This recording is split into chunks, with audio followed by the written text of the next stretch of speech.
Assalamualaikum warahmatullahi wabarakatuh. Halo semua, kami dari kelompok 4 yang beranggotakan Kamila Tusyadiah, Husnul Khotimah, dan Lulu Khairunisa dari program studi pengembangan produk agroindustri jurusan Teknologi Pertanian Politeknik Negeri Lampung. Kami di sini akan sedikit menjelaskan tentang aplikasi penggunaan gula atau karbohidrat dalam bidang agroindustri dan proses produksinya. Sebelumnya di sini saya akan menjelaskan pengertian karbohidrat.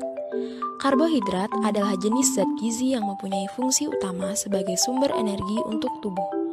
Karbohidrat merupakan senyawa karbon, hidrogen, dan oksigen yang terdapat dalam alam.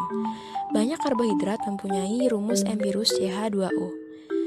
Tipe karbohidrat dibagi menjadi 3. Yang pertama, monosakarida. Monosakarida adalah suatu karbohidrat yang tersederhana yang tidak dapat dihidrolisis menjadi molekul karbohidrat yang lebih kecil. Contohnya, glukosa, fruktosa, dan galaktosa. Yang kedua, disakarida. Disakarida adalah suatu karbohidrat yang tersusun dari 2 monosakarida. Contohnya, maltosa, laktosa, dan sukrosa. Yang ketiga, polisakarida. Polisakarida adalah suatu karbohidrat yang tersusun dari banyak monosakarida. Kegunaan hidrokarbon dalam polisakarida dalam bidang pangan seperti beras, pati, jagung, dan lain-lain. Fungsi karbonhidrat. Karbonhidrat berfungsi sebagai bahan baku utama yang dibutuhkan tubuh guna untuk menghasilkan energi. Energi tersebut dibutuhkan dalam setiap aktivitas manusia.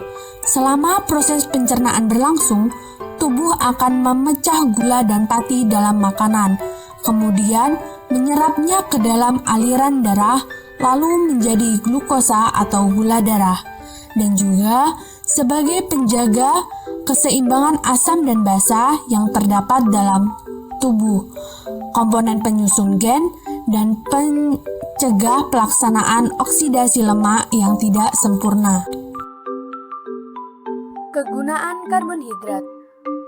Karbonhidrat digunakan dalam industri makanan seperti penyedap rasa, contohnya pembuatan monosodium glutamat, bahan pengental pada teknologi makanan sebagai bahan pemanis, sukrosa, gula, fruktosa, dan bahan bakar, misalnya pada gula dan pati. Dan sebagai penyusun struktur sel, contohnya selulosa dan kitin. Karbonhidrat juga dimanfaatkan untuk dapat menciptakan produk-produk yang bermanfaat bagi kalangan masyarakat. Contohnya mie instan, sari mie, masako, penyedap rasa, deterjen, susu Frisian Flake, dan lain-lain. Kemudian dalam bidang agroindustri, karbohidrat juga berperan sebagai tepung. Contohnya tepung terigu atau gandum. Gandum atau Triticum spp adalah sekelompok tanaman serealia dari suku padi-padian yang kaya akan karbohidrat. Gandum biasanya digunakan untuk memproduksi tepung terigu, pakan ternak, ataupun difermentasi untuk menghasilkan alkohol. Pada umumnya, biji gandum atau karnel berbentuk oval dengan panjang 6-8 mm dan diameter 2-3 mm. Seperti jenis serealia lainnya, gandum memiliki tekstur yang keras. Biji gandum terdiri dari 3 bagian, yaitu bagian kulit atau bran, bagian endosperma, dan bagian lembaga atau germ. Lalu proses produksi tepung terigu. Yang pertama, cleaning atau pembersihan. Di dalam proses cleaning, bahan baku berupa biji gandum dibersihkan dan dipisahkan dari material-material yang tidak diinginkan yang dapat merusak mesin produksi serta kualitas tepung terigu yang dihasilkan. 2. Tempering atau mengkondisikan biji gandum agar siap digiling. Pada tahap ini, gandum akan disemprot dengan air agar bahan baku gandum tersebut bisa mencapai kadar air tertentu. Kemudian, didiamkan dalam jangka waktu tertentu pula. Yang ketiga, milling atau penggilingan. Proses ini memecah dan memisahkan komponen-komponen utama dari gandum dan endosperm menjadi bagian-bagian yang terpisah dan kemudian menggiling endosperm menjadi tepung terigu.